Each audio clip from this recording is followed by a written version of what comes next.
Hello, this is how to install and use in a QEMU virtual machine the operating system KDE Linux. It's an operating system built by the KDE community. It's in the early stages of development, pre-alpha quality. And we can follow its progress in the KDE wiki page.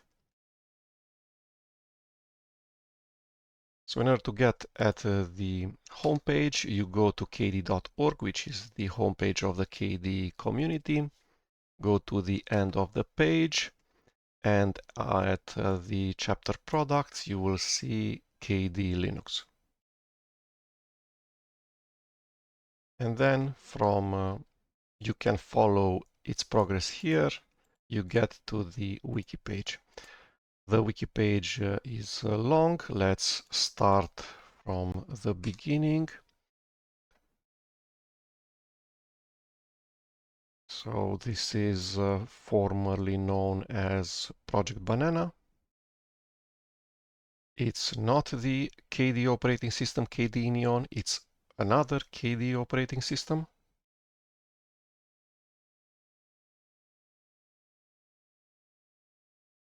And we're going to install it using the procedure for creating virtual machines. The file that you download and install is the file with extension raw, the newest one. The list is already sorted descending by last modified. And at each upload timestamp, for instance, at 3 a.m., there was a torrent file and a raw file. The raw file is 5 gigabytes in size. I have already downloaded the file, so let's continue reading through the procedure. So it says that we should verify the SHA-SUM or the MD5 sum. You can do that like this. Properties, checksums, and then you have the checksum of the file that you have just downloaded by clicking on the details link.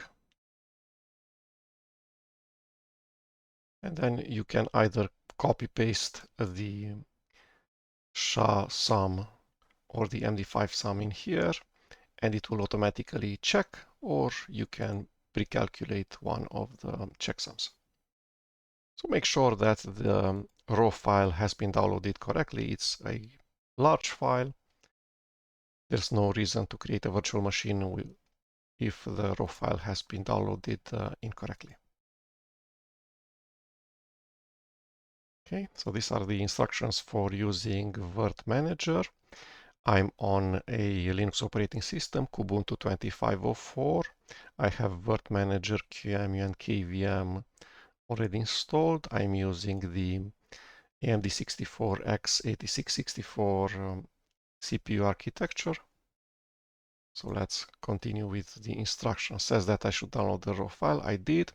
And now I should start virt-manager. From the KDE Start menu, Virtual Machine Manager, File, New Virtual Machine, Import existing disk image, forward, browse the raw file, and then I should select the virtual machine template for Arch Linux. I'm changing the random access memory size and the virtual CPUs. We can rename this to KDE Linux.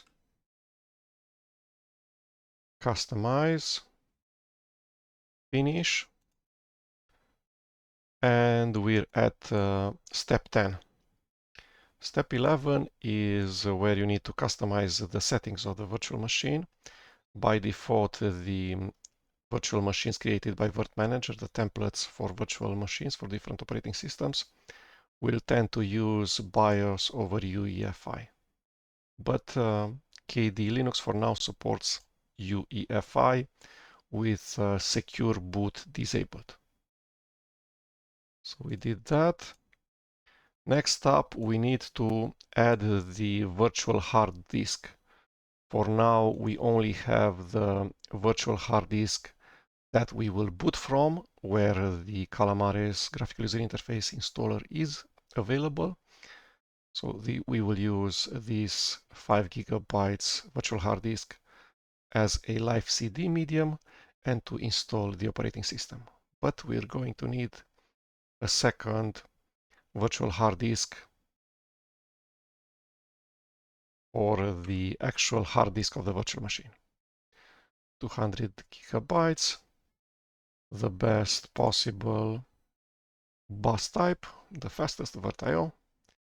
Finish.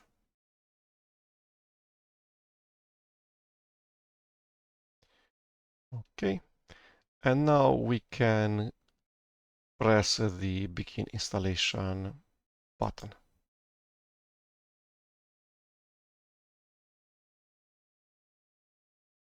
At this step, we've encountered this situation where the VM fails to boot, in the sense that the virtual machine is started by QEMU and UEFI is enabled for the virtual machine. Secure boot is enabled, but KDE Linux does not support secure boot. So we need to disable secure boot from the BIOS screen, from the UEFI screen. So in the text user interface, press the enter key. And then device manager, secure boot configuration, attempt secure boot. Let's disable it using the space key, port key. This is a modal message box. I'm going to press enter and I'm going to save F10. Y to confirm and escape a number of times, and then I'm going to reset the machine. You have seen the UEFI, the systemd bootload manager. So gummy boot, part of the systemd project,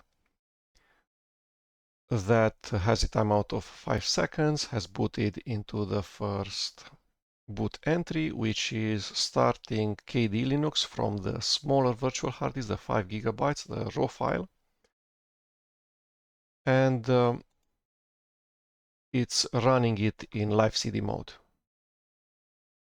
Now we can install the KDE Linux operating system to the second larger virtual hard disk, the 200 GB one, either by clicking here on the desktop, on the only icon on the desktop, or you can click, for instance, in here in the center of the Welcome Center application.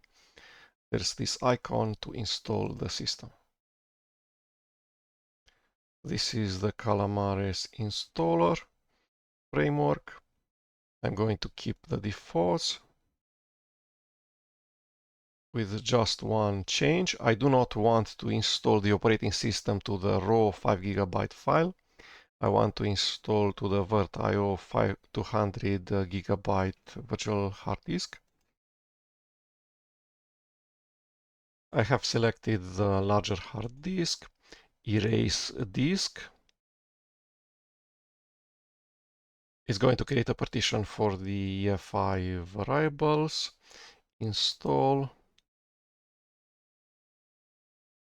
We have detailed progress. If we click the toggle log button, in here there will be a slideshow showing the features of the operating system.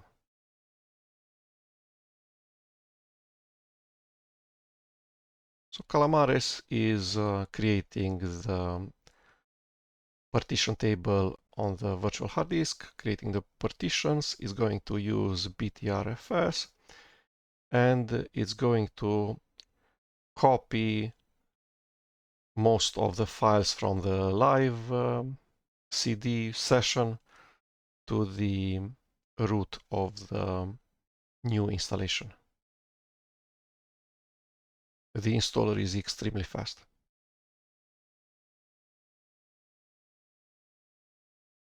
Okay, all done. So we just copied a PTRFS thing from the live CD session to the virtual hard disk. And we're not going to restart, we're going to actually shut down. So I have unchecked the restart now checkbox. Press the done button, KDE start menu, shut down. Okay.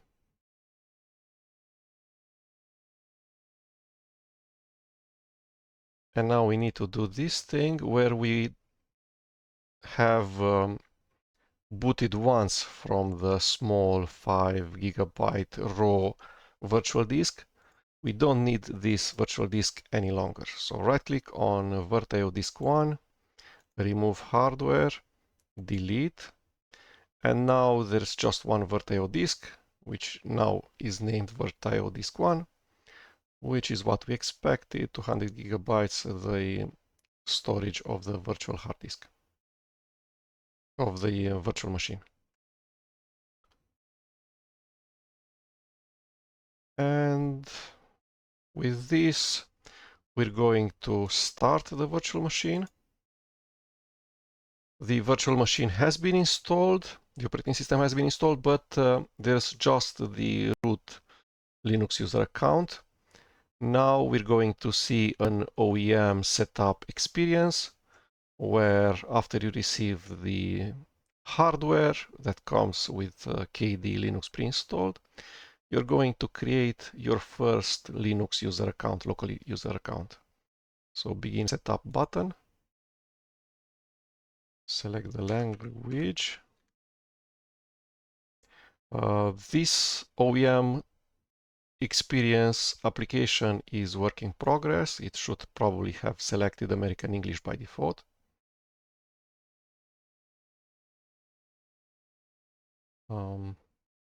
In the first list box, it's not clear that English US has been selected. Select your keyboard layout and language. Also in here, probably on top of this list box should say keyboard layout, and on top of this list box should say language. Next. Next. And in here, we're creating the first Linux local user, which is going to be a sudoer. We don't need to specify a full name. A username is enough. Administrator.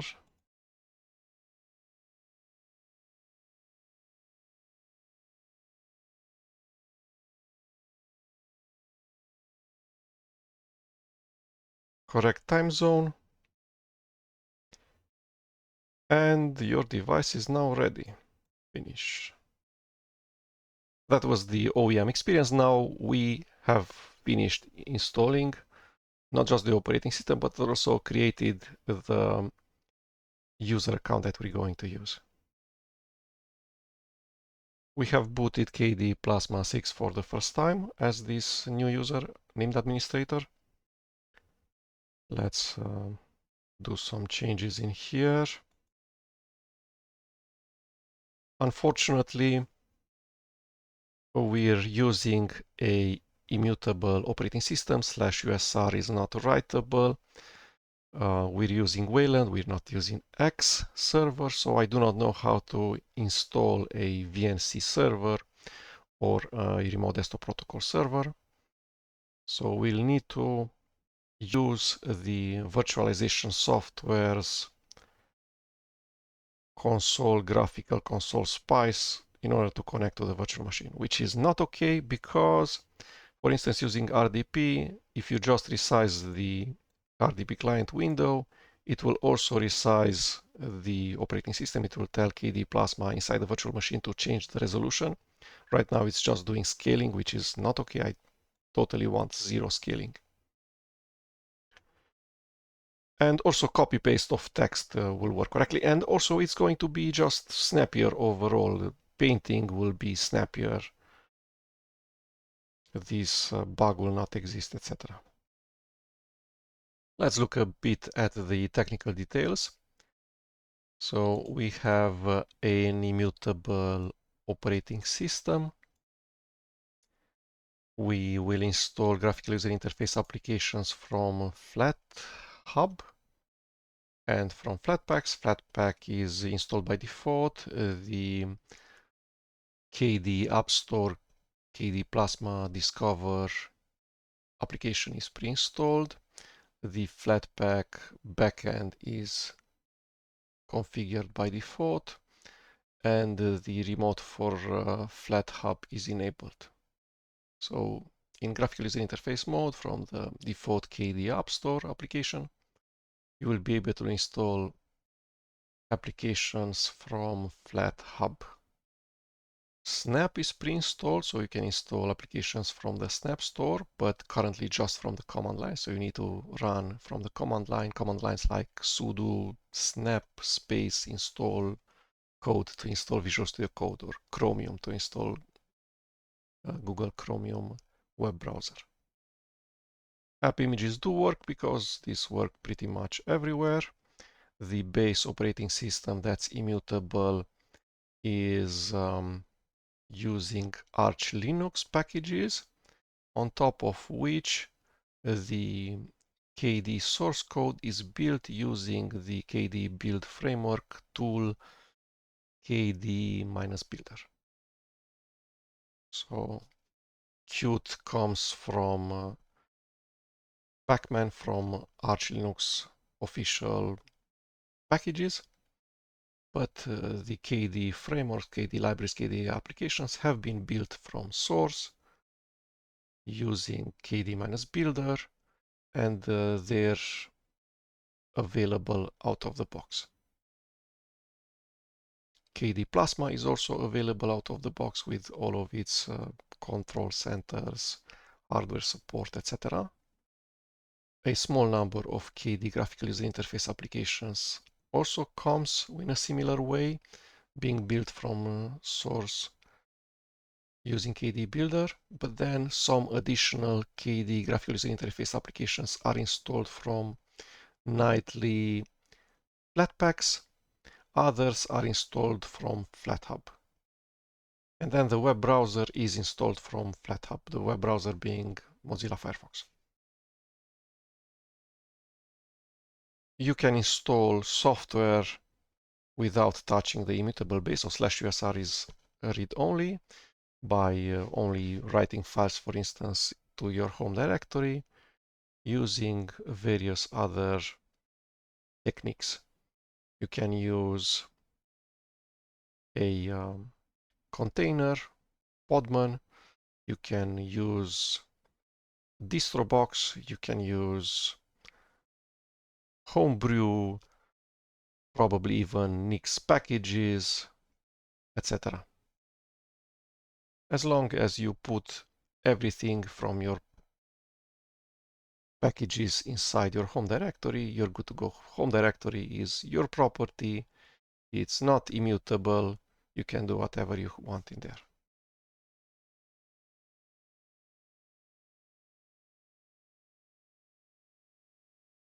Okay, we needed to disable secure boot, as you saw in UEFI.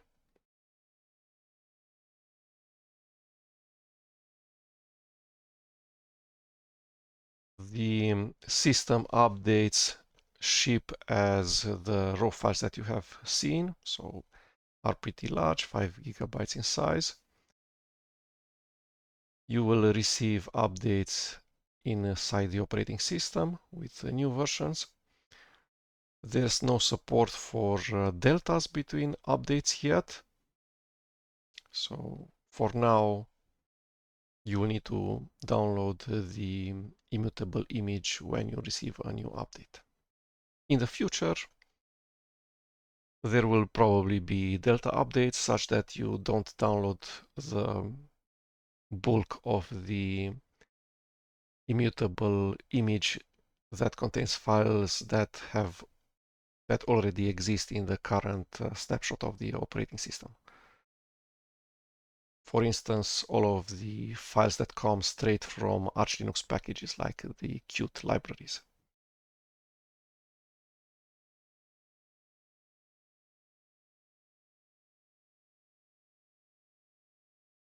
Okay, next up,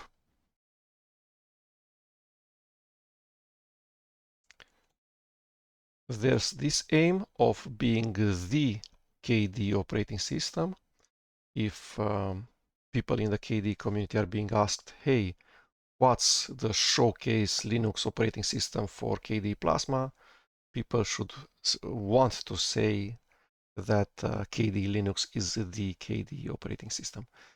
If a hardware vendor wants to ship KDE Plasma by default and asks which operating system to use, then maybe the KDE community would also suggest that KDE Linux should be pre-installed on that hardware.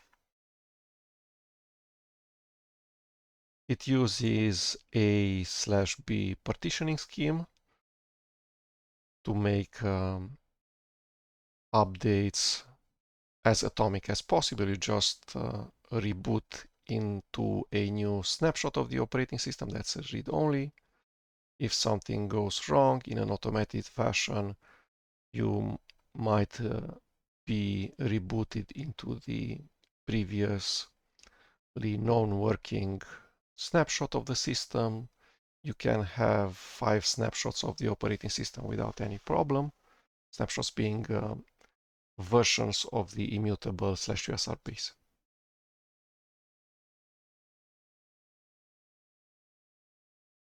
This hopefully will make the operating system as hard to break as possible by people that don't have much knowledge of operating systems and computers in general. In a similar way that it's really hard to destroy a iOS installation on your iPhone. At least the system should always boot and show the graphical user interface. Okay, some limitations is that we do not really know what will be for the out of Linux kernel modules such as NVIDIA, VirtualBox, etc. The security software out of 3 Linux kernel modules. There should be a number of different editions.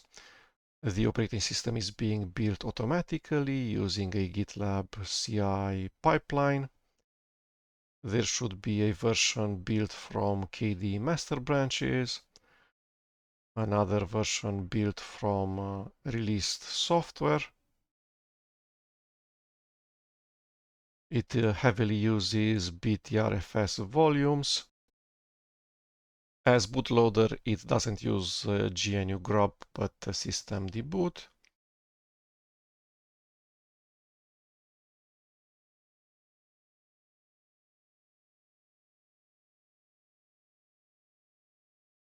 So if you want command line applications, you might use DistroBox, ToolBX, Homebrew. If you want graphical user interface applications, you might use AppImage, Snapcraft, Flatpak, FlatHub. There's no X11, just Wayland.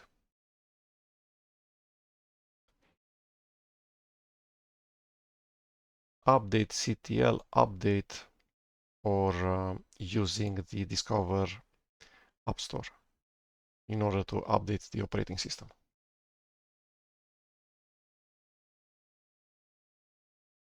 Let's now use the operating system. The first mention that I want here is that the OpenSSH server is pre-installed, so that means we can enable it and connect to the virtual machine in text user interface mode. Let's see how that works. We want the terminal console. Let me change a bit more. Show menu bar with all actions. Help about console.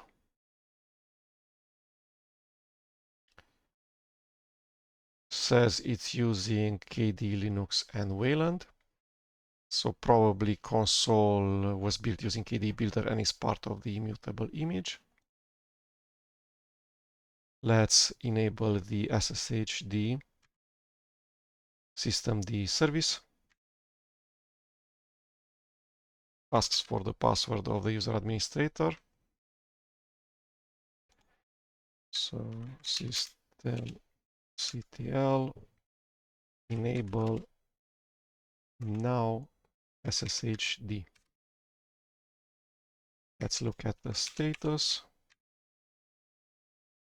It's enabled and running. Let's connect to the virtual machine. We're going to look at the network interface card configuration in virt-manager. The IP address ends with 169. So from the host machine, we can connect. SSH, username.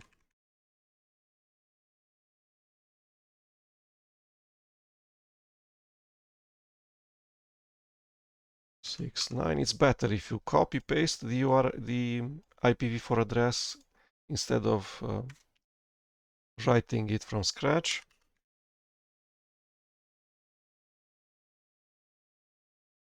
So this is the default text user interface session. We have logged in as the user administrator, the user that we have created using the initial setup system, the OEM experience, graphical user interface wizard. It's using the ZSH shell by default. So again, the base operating system is Arch Linux. Let's confirm that.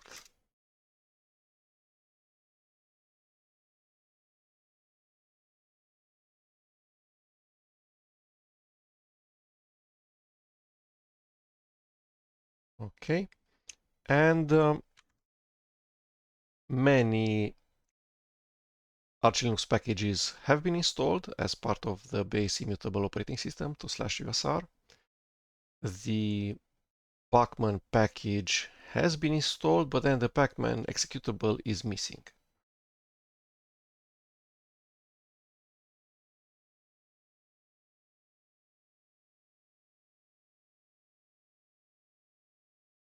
So there is make package, but there is no pacman. And also the pacman packages database is missing. And on top of that, all of the KDE software was built from source using KDE Builder framework. So we have files coming from Arch Linux packages such as make package. We have files built using KDE Builder. And then we have the additional packaging technologies. We have Snap, Flatpak, Docker, Podman, and DistroBox. And there's also Toolbox.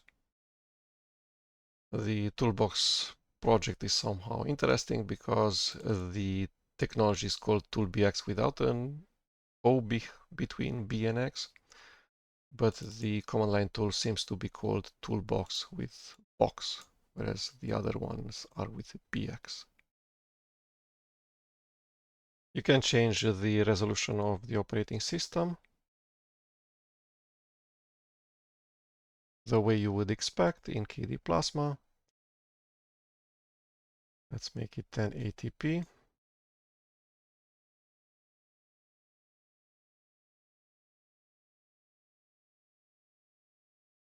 And let's see if full screen works.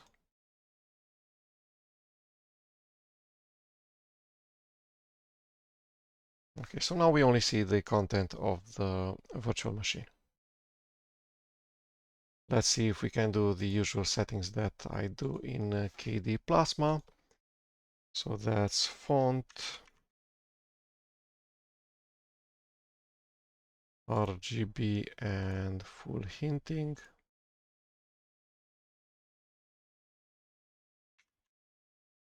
mouse cursors, make them bigger. Edge. Nothing here. And outer 15%. Okay, we can log out and log back in if we want.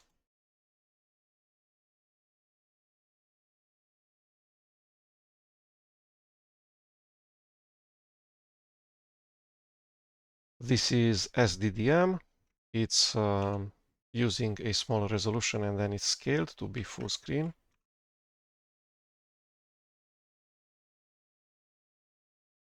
But once logged into KDE Plasma inside the virtual machine, the resolution of the virtual machine would be 1080p, and we're showing it full screen using virt-manager.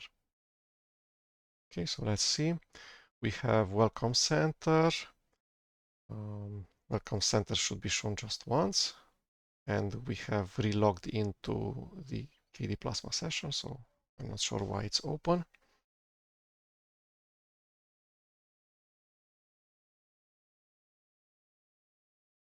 You have seen this before.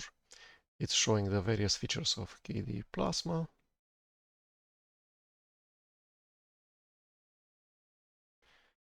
And there's the Discover App Store, which we can launch in multiple ways. We can click on the center of the Welcome Center on the Find Great Apps page.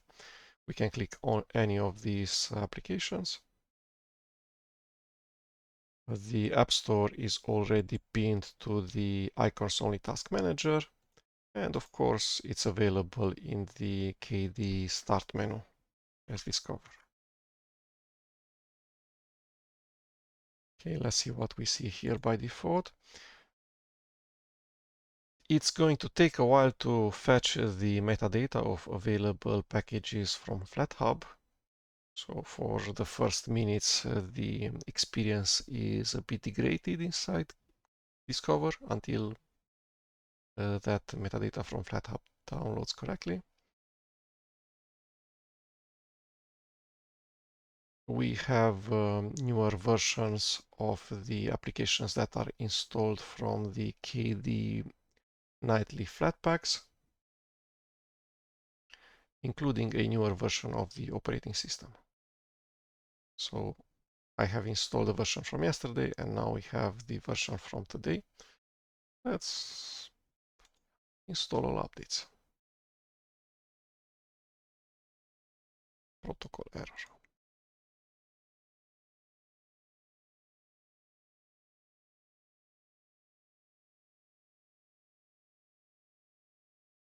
Okay, so this is taking applications, packages, immutable images from various places and showing them in Discover. It's a mishmash of things, so it's going to take a while to actually discern what you're looking at when you're inside Discover. Yes, in KDE Discover, there's two very different things. There's applications and extensions for KDE Plasma, like, I don't know, GTK themes and Keyrunner runners, etc. But then also you're being presented with different things when you want to install. So you have FW update packages, firmware. There's the base immutable operating system that we have just updated.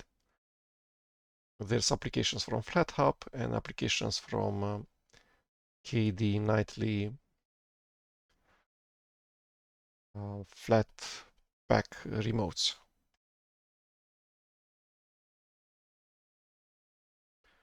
Again, a newer version of the base immutable /USR operating system are large and will take a while to download.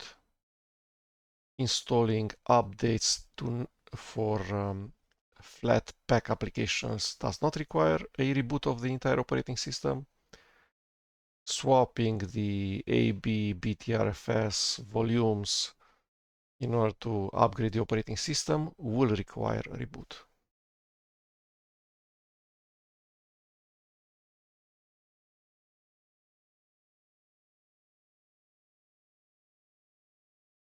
Okay, now we have two different possibilities in the systemd boot bootloader menu.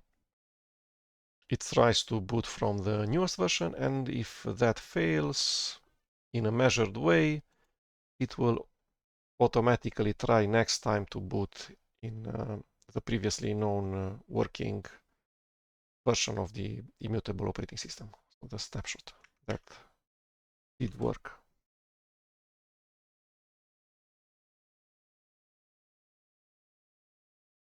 Okay.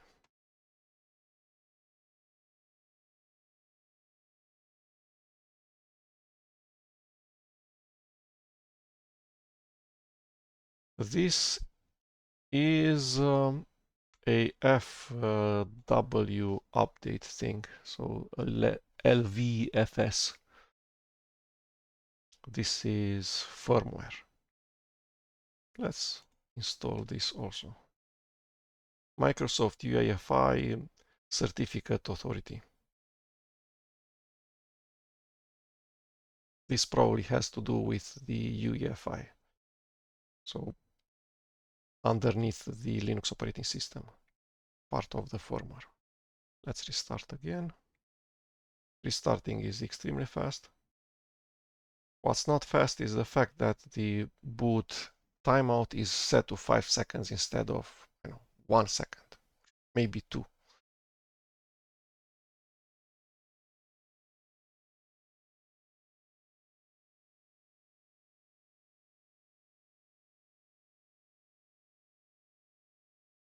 And in general, end users should not be presented with the boot loader menu. Why would you introduce the risk of normal users pressing the down arrow key once and booting into some strange UEFI shell or something? Okay, and now, meanwhile, we got the metadata from FlatHub. So now we know what applications can be installed from the FlatHub Flatpak remote.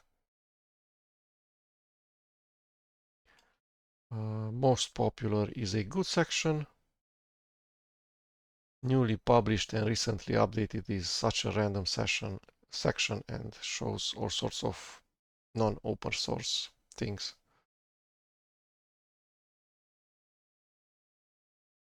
I would not show this group at all. Who knows what's going to land here? Editor's choice, of course, it's okay. But editor's choice should not show applications that are already installed. And Elisa is already installed. Highest rated games. I find it extremely hard to believe that Space Cadet Pinball is the highest rated game from FlatHub when this only contains the engine and you must have a working installation of Windows XP and fetch the game data from there. So this is extremely niche, totally not the highest rated game.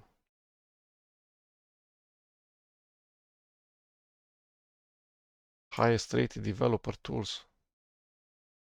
I know. Maybe there's no Visual Studio Code on FlatHub. So no more updates to install this time. Let's look at the list of installed applications. We need to start by saying that the KDE Discover uses PackageKit and there's no really good PackageKit backend for Arch Linux, and that's also not recommended by the Arch Linux community. So what you're seeing here are actually not the Arch Linux packages, and that's great because all of the Arch Linux packages are part of the system immutable image. So all of these are actually flat packs. Some from FlatHub, some not. Let's see which comes from where.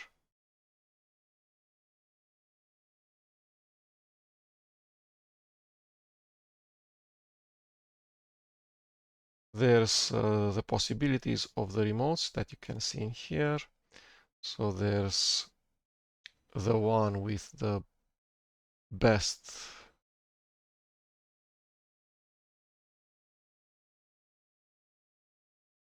this used to be the one with the least priority, FlatHub.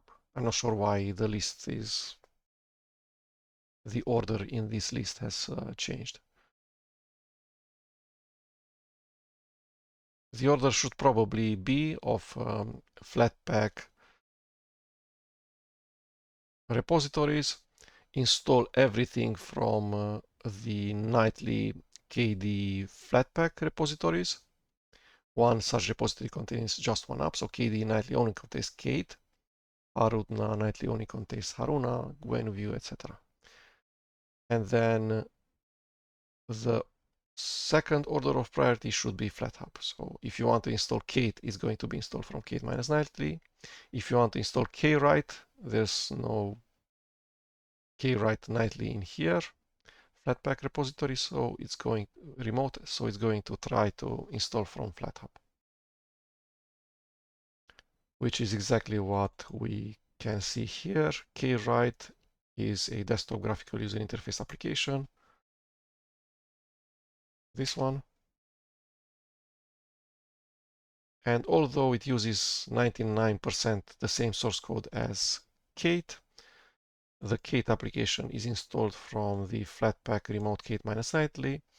The kwrite graphical user interface application is installed from FlatHub.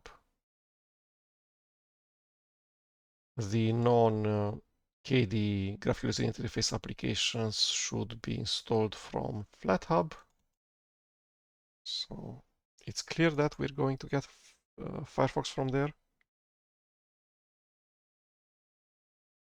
And then there are some KDE applications that are not installed from FlatHub or from the KDE Nightly Flatpak, but come as part of the immutable base. Let's look at some applications like this. So Arc Nightly comes from here, from arc-nightly Flatpak repository. Discover is part of the immutable /usr base image. Dolphin, same thing. Elisa is from Elisa Nightly. Firefox from FlatHub. Gamma Ray from it's a Qt application, so it's from Arch Linux packages from the immutable /usr base operating system.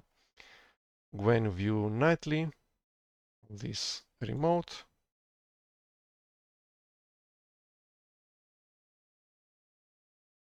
Haruna from Haruna Nightly. Info Center using KDE Builder, part of the base operating system. Kate Nightly.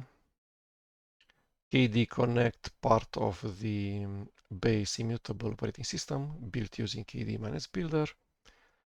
KDE Partition Manager, Console, K-Wallet, Menu Editor,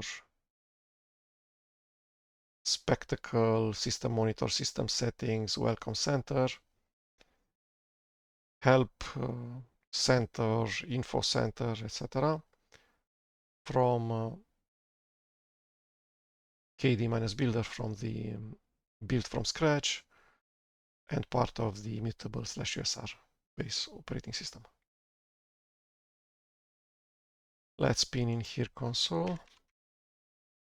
Right click, add to favorites.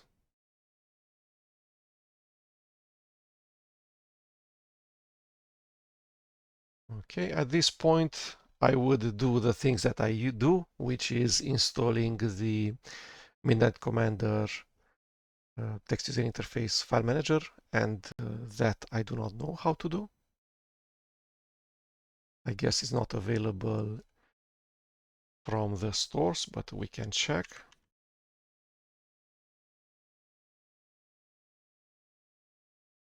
How do we do that?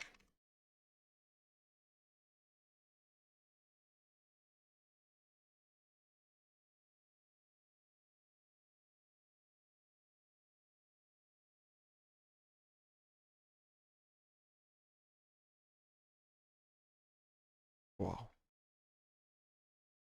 A random known open source software. It's a text user interface application, so it's a console application. I would not expect it to be available via FlatHub. Okay, let's see Snap Store.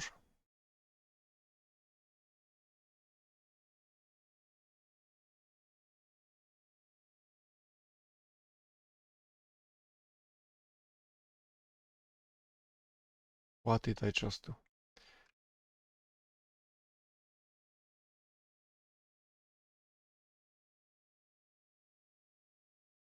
Midnight Rebooter. So there's no Midnight Commander, but there's a Midnight Rebooter. Okay, next up, I would install a Chromium web browser, which I know how to do using Snap. The name is Chromium. I also want Visual Studio Code.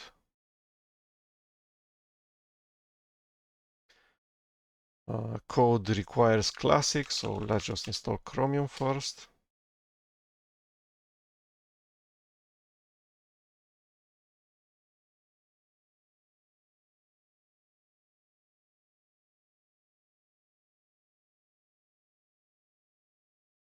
Is using Ubuntu 22.04 core in order to make the Chromium Snap package available for more supported Ubuntu Linux operating systems, for Ubuntu 22.04 LTS, Ubuntu 24.04 LTS, Ubuntu 25.04, etc. Okay, let's install Visual Studio Code. So that's code and -- classic.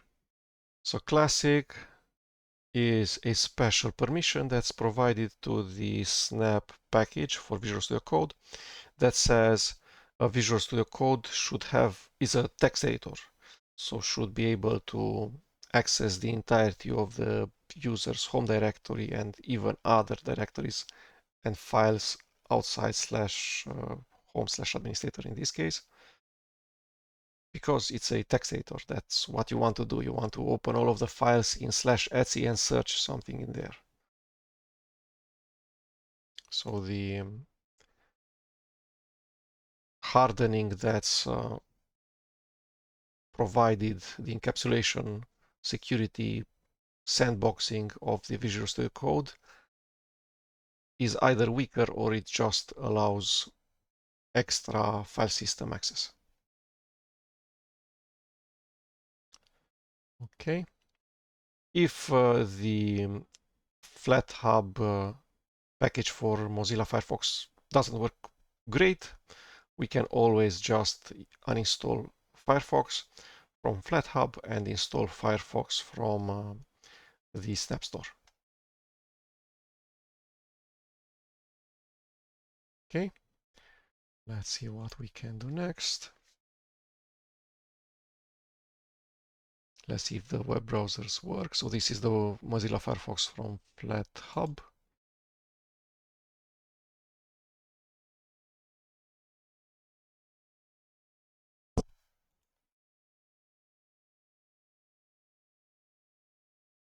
This welcome center has very fresh bug fixes because we have downloaded the base immutable/USR operating system from today, and that contains bug fixes that were made a few hours ago, like this one where it opens the correct homepage for the KDE Linux project. So that's a good surprise.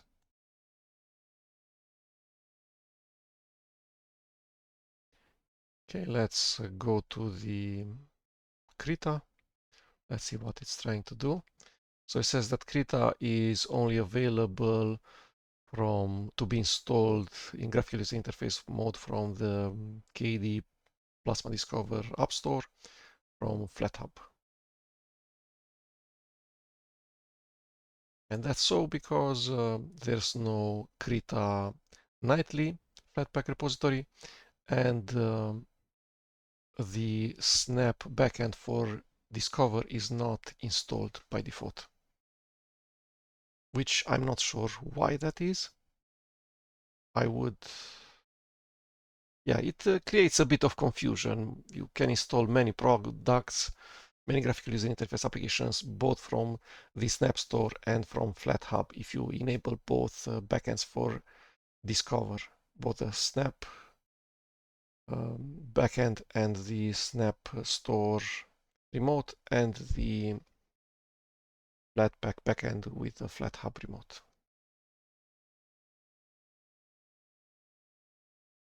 Some applications in the installed page will have application icon, others do not have.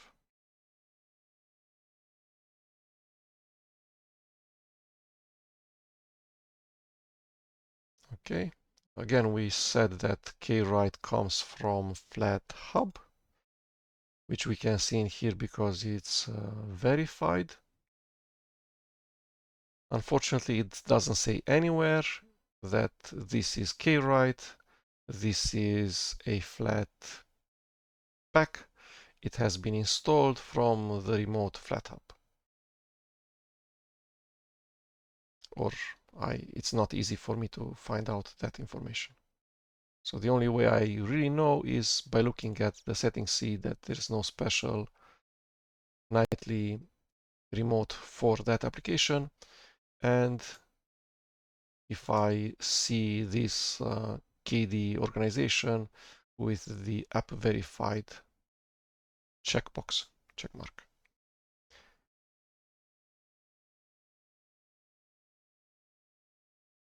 Okay, so we have the metadata, we have screenshots that I'm not sure if they look correct in here because we're using software rendering, we're inside a virtual machine. This is a QML Qt Quick application. There's ratings, title, description, links.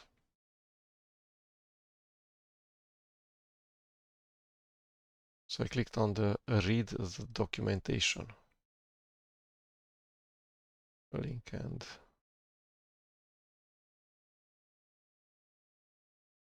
it took a while for the web browser to start.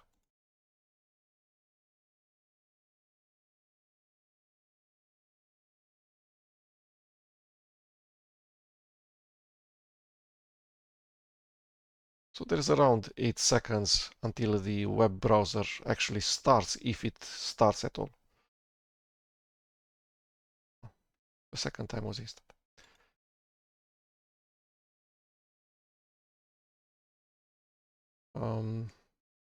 You also need to be careful because sometimes you're clicking on a URL, a web browser should start, but that web browser is updating in the background. Why? Because, for instance, the Snap applications, if they're not running, might update themselves in the background. Or some Snap graphical user interface applications start a bit slower the first time.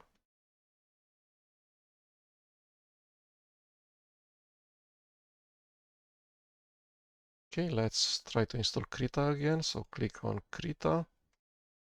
The application has been installed. It has more than one screenshot. And we can launch the application.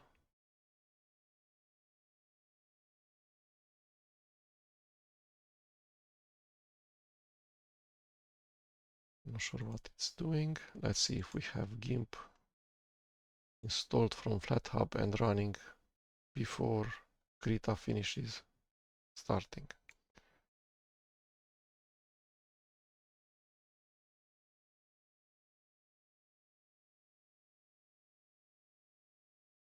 Yes, this is going to download many Flatpak packages and runtimes and extensions and many hundreds of megabytes of things from FlatHub. But we're talking hundreds of megabytes, which is not much by, at least for my standards. You saw that I have created a virtual machine with 200 gigabytes virtual hard disk storage.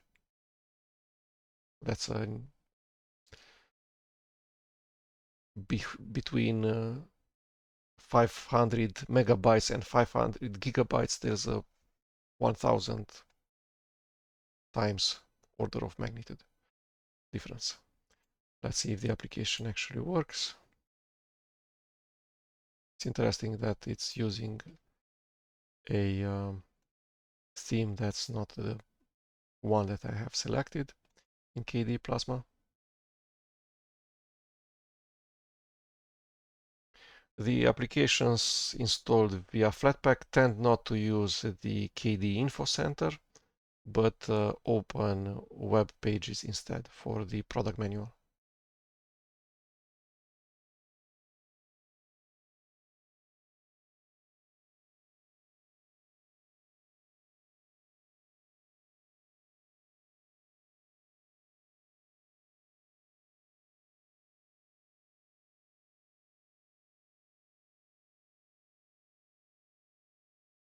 Yeah, this is not something standard.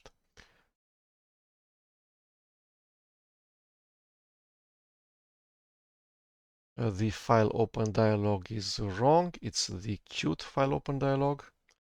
So it's not the KDE Plasma 6 file open dialog. So it's not using,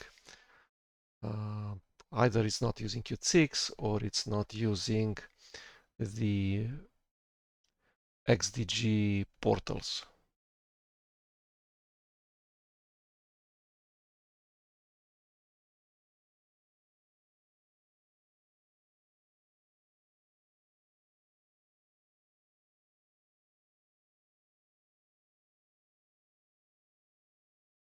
It's not easy for me to find out the version of Qt that's being used here.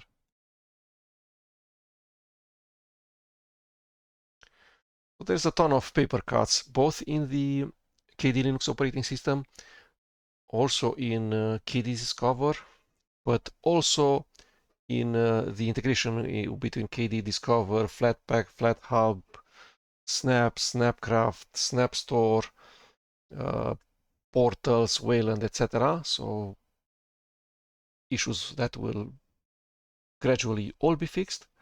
And there's also issues between the fact that you might have running at the same time on the same desktop 3 similar applications, but from 3 different packaging backends and mechanisms. So the integration between them is not great. The theming, they might not respect the mouse cursor theme, or they might use a dark theme, etc. So it's growing pains from what I see. We're not even talking about recent hardware support, high DPI, scaled with fractional scaling, displays, NVIDIA GPU, binary drivers, etc. Wayland. We're talking about the fact that Flatpak is the Flatpak applications don't work perfectly yet. In general, don't work perfectly inside KDE Plasma, don't work perfectly in KDE Linux.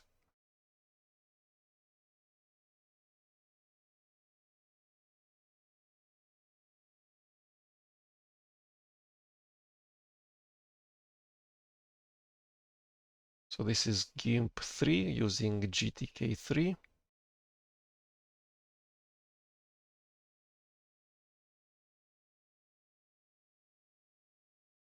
showing the wrong icon, so it's probably not a Wayland application, but a X Wayland application.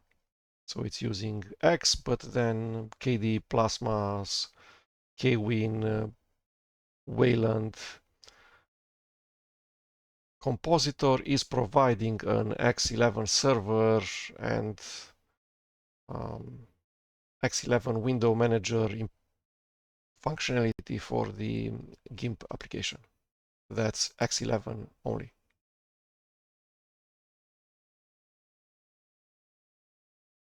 But still, it should show the correct application. So this is also a paper cut, an issue that should be fixed.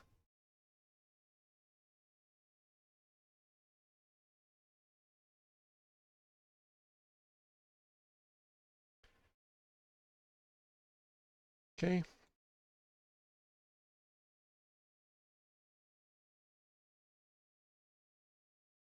Let's see if Visual Studio Code starts. Let's see the file open dialog of GIMP. File. Let's create a snapshot. Okay, so this is using the portals for screenshots,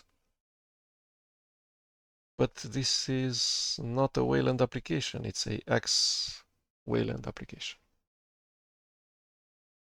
Full screen, no mouse pointer, take, save,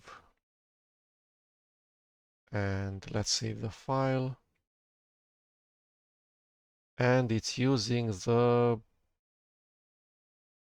good or the wrong file save as dialog. It's using the GTK31. File export as. At least the buttons should not be at the top. I'm not exactly sure what's happening here. So the file save as dialog, I would not expect to use CSD. Client-side decorations, I would expect to use server-side decorations, the KWin title bar. Let's save. How do we do that? I have no clue. Export. And export. Let's open the application.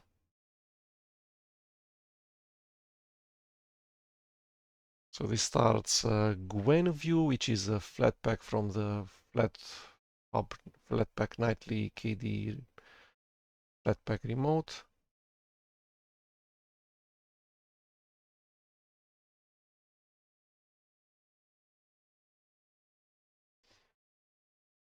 Okay. So the graphical user interface applications and integration is not great yet, but this is not really a issue about KDE Linux. It's an issue about FlatHub in general, plus Wayland, plus KDE Plasma 6. Text user interface applications, again, you will need to learn one of the other packaging mechanisms. So ToolBX, Docker, Podman, or DistroBox, or the Linux Homebrew. That's similar to the macOS Homebrew framework. Nix packages, if that works correctly here. You might even have in your console a predefined tab, create new profile, which automatically switches to a, for instance, DistroBox container. So you might have a DistroBox container that uses Arch Linux latest. The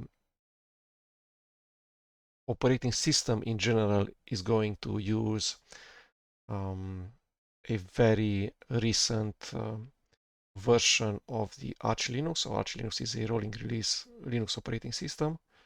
So that means that the DistroBox and the host operating system that hosts DistroBox will be extremely similar. And using DistroBox, the Docker container or the Podman container that runs inside that hosts Arch Linux will have access to your home directory. So this is a way for you to, for instance, install Midnight Commander. You set up a Arch Linux latest distro box. You create a new profiling console where you switch to that distro box. You enter the distro box for Arch Linux latest. When you start the profile, you can even make that a new profile the default one. So in here, make the default by checking the default profile checkbox. So each time now when you start console, DistroBox starts, Podman starts, the Arch Linux latest Linux container will run automatically. You will have the option of installing any package in there because you have pacman available, so you can pacman minus uppercase S and install Midnight Commander, MC. And then you will have MC available. You will be able to edit any file in your home directory or navigate inside your home directory because the home directory is exposed to the Linux container that is used by DistroBox. So that's probably one of the ways of installing text user interface applications and command line applications.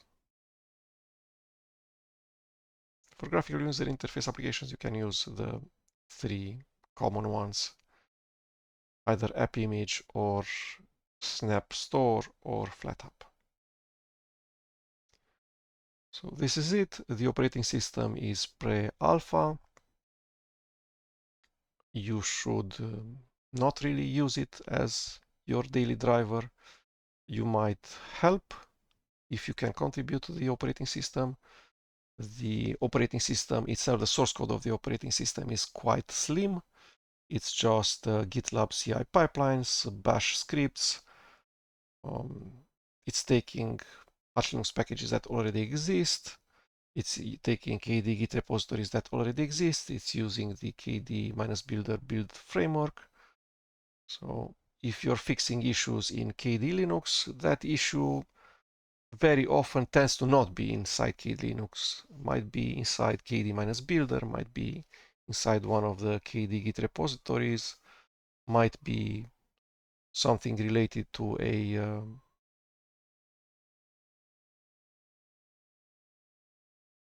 pacman package for Arch Linux, etc. This is it. Thank you.